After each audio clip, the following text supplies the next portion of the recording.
20,000 years ago, the world didn't forgive mistakes. A tribe of hunters rubs animal dung all over their bodies. It's disgusting, but necessary. It hides their human scent. They crawl through the grass. Ahead of them, a massive herd of bison. The chief raises his hand, and then they charge. The earth shakes as the hunters scream and rush forward. At the last second, the hunters launch their spears into the ground, forming a deadly wall. The herd panics. They turn to escape, but there's a cliff behind them. One by one, the animals fall into the abyss. The hunt is a success, until one massive bison turns around. It locks eyes with a young boy, Keda, the chief's son. The beast slams into him and lifts him off the ground with its horns. The chief throws his spear. It hits, but it's too late. Keda falls off the cliff. Silence. Miraculously, he grabs onto a rock. "Don't let go," his father screams. But the stone cracks. Keda falls again, disappearing into the darkness below. The tribe believes he's dead. His father wants to jump after him, but the others hold him back. "You're our leader. We can't lose you too." Broken and shaking, the chief builds a stone grave for his son, and then he leaves. But Keda isn't dead. He wakes up alone on a narrow ledge, barely alive. His ankle is destroyed. His body is wrecked. He calls for his father. Nothing. Then the sky opens up. Rain pours down the cliff, turning into a raging river below. With no other option, Keda closes his eyes and jumps. Somehow, he survives. He painfully snaps his ankle back into place and splints it himself.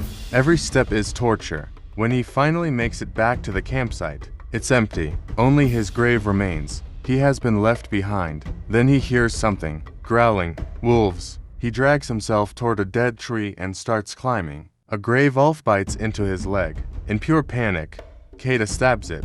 He barely makes it up the tree. The pack waits below all night. By morning, they're gone. All except one. The wounded gray wolf. It's breathing. Barely. Keda climbs down with his spear. He could kill it, end the threat.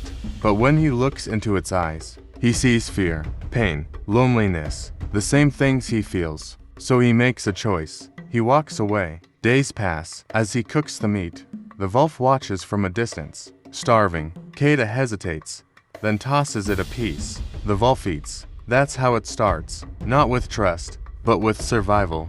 Slowly, Keda removes the arrow from the wolf's wound. The wolf howls but doesn't attack. Winter closes in. Snow covers the land.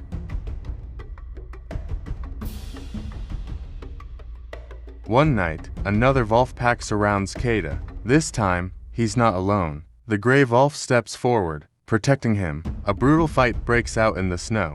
Boy and wolf fight side by side, and they survive. From that moment on, they are partners. They hunt together. They travel together. They protect each other. But the wild isn't done with them. Wounded, exhausted, but alive, Keda follows the stars, follows his father's lessons, and finally, he finds his tribe. When he walks into the village, everyone freezes. The boy they buried is standing in front of them, alive, and beside him, a wolf, not a monster, not a threat, but the beginning of something humanity has never seen before. The first bond between human and wolf, and that bond would change the world forever. Keda raises his spear. He's about to finish the wolf, but then he sees its eyes. Not anger, not rage, fear, the same fear he feels. Both of them were left behind. Both of them were supposed to die out here. Keda lowers the spear. Instead of killing the wolf, he ties its mouth shut and drags it into a nearby cave. If they're going to survive, they'll survive together. Inside the cave, they are no longer just survivors. They are partners. Keda gives the wolf a name, Alpha. Together, they cross rivers, climb mountains, and follow the stars. One night, Keda sees something in the distance. Smoke, his tribe, his home. But there's one problem. Will his people accept the wolf, or kill it on sight? Keda walks toward the village, Alpha at his side.